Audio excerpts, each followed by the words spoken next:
Je déteste les pannes d'électricité.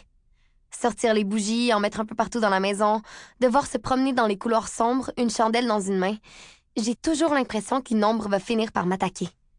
Les planchers craquent bien plus quand les lumières sont éteintes, non? Bref, ce soir, il pleut à verse et il vente vraiment fort. On entend les branches des arbres qui grattent les vitres des fenêtres. Et ce qui devait arriver vient juste de se produire. Un fil électrique a été arraché et la maison a soudainement été plongée dans le noir. Plus de lumière, plus de télé, plus de connexion Internet.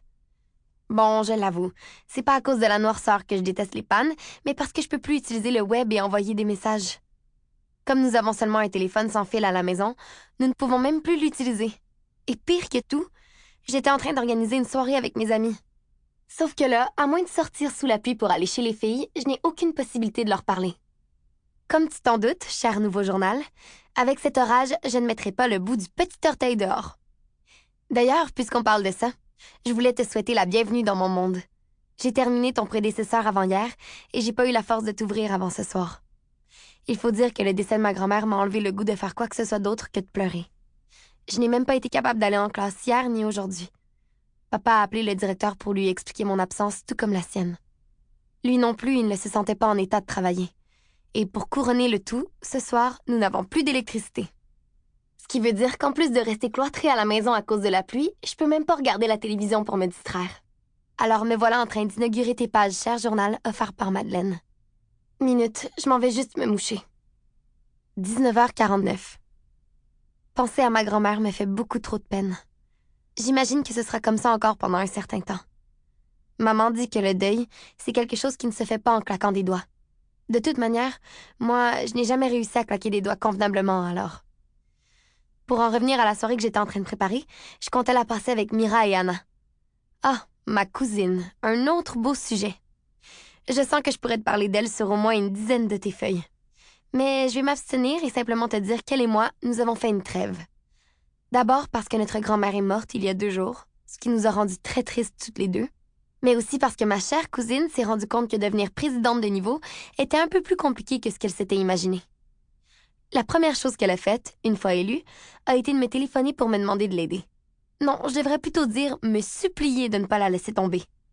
Supposément parce que nous avons le même sang, je devrais me sentir interpellée par sa situation et lui prêter main forte. Évidemment, elle ne s'est pas du tout demandé si le fait d'avoir perdu mes élections pouvait m'avoir affectée. Du grand miracle, quoi. De toute manière, nous n'avons pas eu le temps d'en discuter très longtemps, car je lui ai dit que j'avais un rhume et j'ai raccroché sans lui donner de réponse claire. Évidemment, le rhume, ce n'était qu'une excuse. Plutôt facile à utiliser d'ailleurs, étant donné que je n'arrêtais pas de renifler. Avoir de la peine ou avoir le rhume, c'est plutôt similaire sur le plan physique quand on y pense.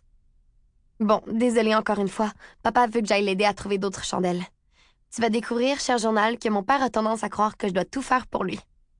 Je suis un peu comme l'esclave de la maison sous prétexte que je suis la seule fille. C'est total injuste, mais il paraît que me plaindre de la situation fait de moi une ingrate. Alors je garde mes frustrations pour toi. Je m'en excuse à l'avance. 20h13. OK, je suis de retour. J'ai montré à mon père où il avait rangé les chandelles la dernière fois que nous avons eu une panne. Il ne se souvient jamais de ce genre de détails, alors que moi, si. C'est vrai que hier soir, je les avais peut-être laissés dans ma chambre après m'en être servi pour un DIY. Comme je savais pas quoi faire de mes 10 doigts, je suis allée perdre mon temps sur la page d'une fille qui en publie chaque semaine. Elle tient une page Facebook où elle partage ses vidéos. Ça me détend de les regarder. Bref, pour être franche avec toi, je dois t'avouer que papa n'était pas content de voir que j'avais mis toutes les bougies dans ma chambre. Il a dit que ça faisait au moins 1 heure qu'il les cherchait pendant que moi, je le regardais sans lever le petit doigt pour l'aider. 1 heure! Il a le sens de l'exagération, lui. D'ailleurs, je me suis pas gênée pour lui dire, comme tu peux le voir. Papa, t'aurais pu venir m'aider au lieu de faire n'importe quoi? Moi, je fais pas n'importe quoi. J'écrivais dans le nouveau journal que Madeleine m'a offert. Pour continuer à écouter ce livre audio gratuitement, cliquez sur le lien dans la description et vous pourrez l'écouter en entier sans frais grâce à l'essai de 30 jours d'Audible.